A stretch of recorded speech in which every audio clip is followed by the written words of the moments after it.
जय श्री राम दोस्तों। नारद जी बोले, अब मैं कार्तिक व्रत के उद्यापन का वर्णन करता हूँ, जो सब पापों का नाश करने वाला है। व्रत का पालन करने वाला मनुष्य कार्तिक शुक्ला चतुर्दशी को व्रत की पूर्ति और भगवान विष्णु की प्रीति के लिए उद्यापन करे। तुलसी के ऊपर एक सुंदर मंडप बनवावे, उसे केले के खंभों से संयुक्त करके नाना प्रकार के धातुओं से उसकी विचित्र शोभा बढ़ावे। मंडप के चारों ओर दीपकों की श्रेणी सुंदर ढंग से सजा कर रखे। उस मंडप में सुंदर बंधनवारों से सुशोभित 4 दरवाजे बनावे और उन्हें फूलों से तथा चंपर से सुसज्जित करे। द्वारों पर पृथक पृथक मिट्टी के द्वारपाल बनाकर उनकी पूजा करे। उनका नाम इस प्रकार है: जय, विजय, चंड, प्रचंड, नंद, सुनंद, कुमुद और कुमुदाक्ष। उन्हें चारों दरवाजों पर 2-2 के क्रम में स्थापित कर भक्ति पूर्वक पूजन करें। तुलसी की जड़ के समीप 4 रंगों से सुशोभित सर्वतोभद्र मंडल बनावे और उसके ऊपर पूर्ण पत्र तथा पंचरत्न से संयुक्त कलश की स्थापना करें। कलश के ऊपर शंख, चक्र, गदाधारी भगवान विष्णु का पूजन करें। भक्ति पूर्वक उस तिथि में उपवास करें तथा रात्रि में गीत, वाद्य, कीर्तन आदि मंगलमय आयोजनों के साथ जागरण करें।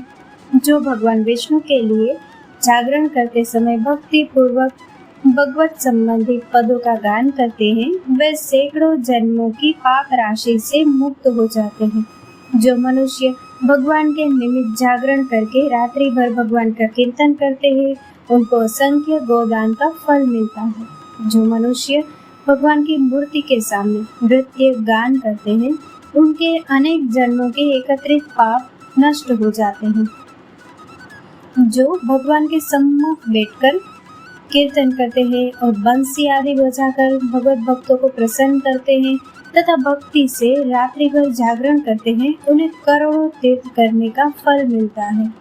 उसके बाद पूर्णमासी में एक सपत्नीक ब्राह्मण को निमंत्रित करें। प्रातः काल स्नान और देव पूजन करके वेदी पर अग्नि की स्थापना करें और भगवान की प्रीति के लिए तिल और खीर की आहुति दें।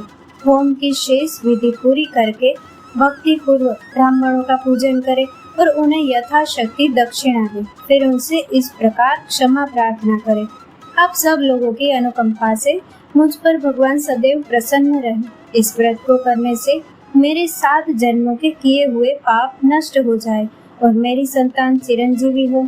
इस पूजा के द्वारा मेरी सभी मनोकामनाएं पूर्ण हो। मेरी मृत्यु के पश्चात मुझे अतिशय दुर्लभ विष्णु लोक की प्राप्ति हो।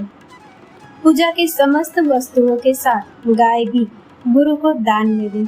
उसके पश्चात घर वालों और मित्रों के साथ स्वयं भोजन करें।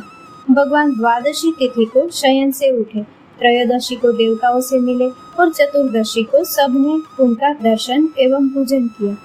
इसीलिए उस तिथि में भगवान की पूजा करनी चाहिए। गुरु की आज्ञा से भगवान विष्णु की सुवर्णमयी प्रतिमा का पूजन करें। इस पूर्णिमा को पुष्कर तीर्थ की यात्रा श्रेष्ठ मानी गई है। कार्तिक माह में इस विधि का पालन करना चाहिए। जो इस प्रकार कार्तिक के व्रत का पालन करते हैं, वे धन्य और पूजनीय है। उन्हें उत्तम फल की प्राप्ति होती है। जो भगवान विष्णु की भक्ति में तत्पर हो कार्तिक में व्रत का पालन करते हैं, उनके शरीर में स्थित सभी पाप तत्काल नष्ट हो जाते हैं। जो श्रद्धा पूर्वक कार्तिक के उद्यापन का मातम्य सुनता या सुनाता है, वह भगवान विष्णु का सायुज्य प्राप्त करता है। यहाँ पर कार्तिक मातम्य के 8वें अध्याय की कथा पूर्ण हुई। दोस्तों, इस कथा को लाइक, शेयर और हमारी चैनल को सब्सक्राइब करना ना भूलें। जय श्री राम।